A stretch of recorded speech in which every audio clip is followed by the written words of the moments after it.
വധശ്രമം തന്നെയാണ് ഇത്. വധശ്രമത്തിന് തന്നെ കേസെടുക്കണം. കാരണം ഇത് ക്രൂരതയാണ്. ഇതൊരു മനുഷ്യനോട് മനുഷ്യത്വം ഇല്ലാത്ത പോലീസുകാരെ വെച്ചുകൊണ്ടിരിക്കുന്നത് വളരെ അപകടമാണ്. മർദ്ദിച്ച പോലീസുകാരൻ മൃഗമാണെന്നാണ് ഞങ്ങൾ പറയാൻ ആഗ്രഹിക്കുന്നത്. പൂച്ചക്കുട്ടി പട്ടിക്കുട്ടി ഒന്നുമില്ല, ഒരു മനുഷ്യനാണ് അദ്ദേഹം. അദ്ദേഹത്തിനെ അടിച്ചു വെച്ചേക്കുന്ന നോക്ക്. നല്ല കേട്ടോ, ഇരിക്കാതെ പോയി കിടന്നട്ടെ. ഒരു 7 വയസ്സുള്ള മോള്, അതിനെ അവര് നോക്കൂ, എനിക്ക് അറിയത്തില്ല. അവര് നോക്കണം, ഇതെല്ലാം പറ്റി. എനിക്കറിയാം ഞാൻ ഉടനെ മരിക്കും, നല്ലോണം എനിക്കറിയാം. പക്ഷെ എന്റെ കുഞ്ഞിനെ അവരേറ്റെടുത്തു. ഇവിടെ ഞാൻ കോടതി പോകുന്നുണ്ട്, ഞാൻ പറയും എന്റെ കുഞ്ഞിനെ അവരേറ്റെടുത്തു. ഇത് കാണുമ്പോൾ മനസ്സിലാവും. കാണുമ്പോൾ ശരീരമാസകൾ എനിക്ക് തോന്നുന്നു അടിമുതൽ മുടി വരെയും അദ്ദേഹത്തെ വളരെ മൃഗീയമായി മർദ്ദിച്ചു. അപ്പം മർദ്ദിച്ച പോലീസുകാരൻ മൃഗമാണെന്നാണ് ഞങ്ങൾ പറയാൻ ആഗ്രഹിക്കുന്നത്. അതുകൊണ്ട് അത് വധശ്രമം തന്നെയാണ്. ഇത് വധശ്രമത്തിന് തന്നെ കേസെടുക്കണം. കേരള ആഭ്യന്തരമന്ത്രി പിണറായി വിജയന്റെ നമുക്കറിയാം പരാതിയുടെ കാര്യമില്ല. എന്നാൽ പോലും നമ്മൾ കൊടുക്കേണ്ട വകുപ്പിലെല്ലാം നമ്മൾ പരാതി കൊടുത്ത് അയാൾക്ക് ഏത് ശിക്ഷ വാങ്ങിക്കൊടുക്കാമോ ആ ശിക്ഷ വാങ്ങിക്കൊടുക്കുക, ആ സംശയവുമില്ല. ഈ ക്രൂരത ഇനി ഒരാൾക്ക്, ഈ സംഭവിച്ച ഹരീഷ് സംഭവിച്ചിട്ടുള്ള ക്രൂരത ഇനി ഒരാൾക്ക് കൊട്ടാരത്തിൽ സംഭവിക്കരുത്. ഇതിന് ഉത്തരവാദികളായിട്ടുള്ള പോലീസ് ഉദ്യോഗസ്ഥരെ നിയമത്തിന്റെ മുന്നിൽ കൊണ്ടുവരില്ല. ഒരു ഒത്തുതീർപ്പ് ഈ കാര്യത്തിലില്ല. അല്ലെങ്കിൽ വരട്ടെ, കൃത്യമായി മറുപടി പോലീസ് ഉദ്യോഗസ്ഥരുടെ സർക്കിൾ ഇൻസ്പെക്ടറും അല്ലെങ്കിൽ ഡിവൈഎസ്പിയും SP അടക്കമുള്ളവർ വ്യക്തത വരുത്ത എന്താ സംഭവിച്ചത് തുറന്നു പറയട്ടെ. അല്ലാത്ത പക്ഷം കൃത്യമായി ഇത് സംഘടനാപരമായും നിയമപരമായി ഏതറ്റം വരെ പോകാൻ ഭാരതീയ ജനതാ പാർട്ടി തയ്യാറായിട്ട് കഴിഞ്ഞു. കാരണം ഇത് ക്രൂരതയാണ്. ഇതൊരു മനുഷ്യനോട് മനുഷ്യത്വം ഇല്ലാത്ത പോലീസുകാരെ വെച്ചുകൊണ്ടിരിക്കുന്നത് വളരെ അപകടമാണ്.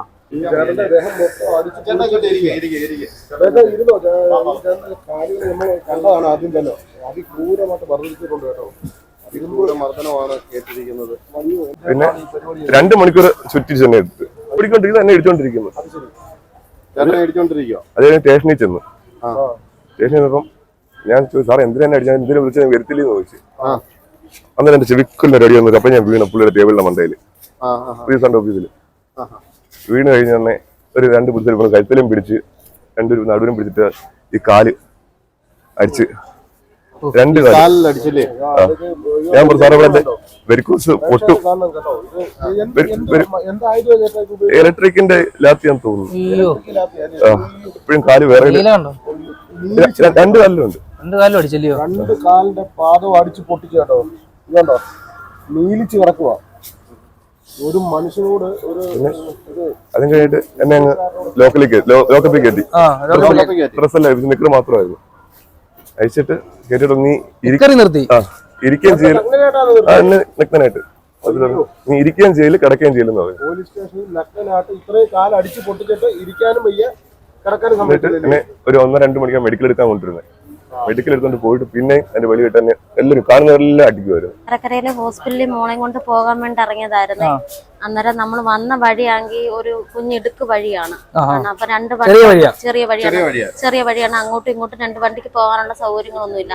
അപ്പൊ നമ്മൾ നേരെ വന്ന അദ്ദേഹം പോലീസുകാരനൊന്നും നമുക്ക് അറിയത്തില്ലായിരുന്നു. അപ്പൊ നമ്മൾ അദ്ദേഹത്തിനോട് യൂണിഫോമിലല്ല, സിവിൽ ഡ്രസ്സിലായിരുന്നു വന്നത്.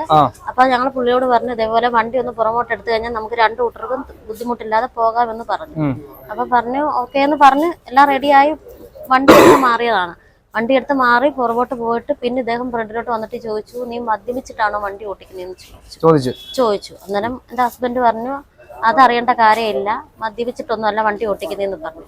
അപ്പൊ അദ്ദേഹം എന്തോ മോശമായിട്ട് സംസാരിച്ചു. അപ്പൊ വണ്ടിയിൽ നിന്ന് കാറിൽ നിന്ന് ഇറങ്ങി എന്ത് അങ്ങനെ ചോദിച്ചെന്നുള്ള രീതി വന്നപ്പോഴാ പറഞ്ഞേ, എന്റെ കയ്യിൽ തോക്കുണ്ടായിരുന്നെങ്കിൽ നിന്നെ ഞാൻ വെടിവെച്ച് കൊന്നേനെന്ന്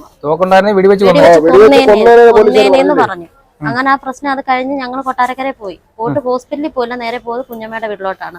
അവിടെ ചെന്നപ്പോഴാണ് പോലീസ് സ്റ്റേഷനിൽ നിന്ന് കോള് വരുന്നുണ്ട്, ഇതേപോലെ സ്റ്റേഷനിൽ വന്ന് ഹാജരാവണമെന്ന്. അപ്പൊ ഞങ്ങൾ ഇതേപോലെ പറഞ്ഞു, ഞങ്ങൾ കൊല്ലത്ത് നിൽക്കുമാ, ഞങ്ങൾ നാളെ രാവിലെ വന്ന് 10 മണിയാകുമ്പോഴത്തേക്ക് വന്ന് ഹാജരാവാന്ന് പറഞ്ഞ് കഴിഞ്ഞിട്ടാണ് ഹസ്ബൻഡ് വർക്ക് ചെയ്യുന്ന ഹോട്ടലിലേക്ക് ഞങ്ങൾ പോയത്. പിന്നെ ആളിനെ കാണുന്നുമില്ല, ഫോണും എന്റെ കയ്യിലായി പോയി. ഹസ്ബൻഡിനെ വിളിച്ചപ്പോ എടുക്കാനും പറ്റുന്നില്ല, എങ്ങോട്ട് പോയെന്നും അറിയുന്നില്ല. 9:30 വരെ അവിടെ വെയിറ്റ് ചെയ്തു, ഞാനും മോളും കൂടെ. അത് കഴിഞ്ഞപ്പോഴാണ് അവിടുന്ന് സ്റ്റാഫുകൾ വന്നോട്ട് പറഞ്ഞേ, ഹസ്ബൻഡിനെ പോലീസുകാർ കൊണ്ടുപോയി, ചേച്ചി എത്രയും പെട്ടെന്ന് ചെന്നിട്ട് ഇറക്കാൻ നോക്കാം.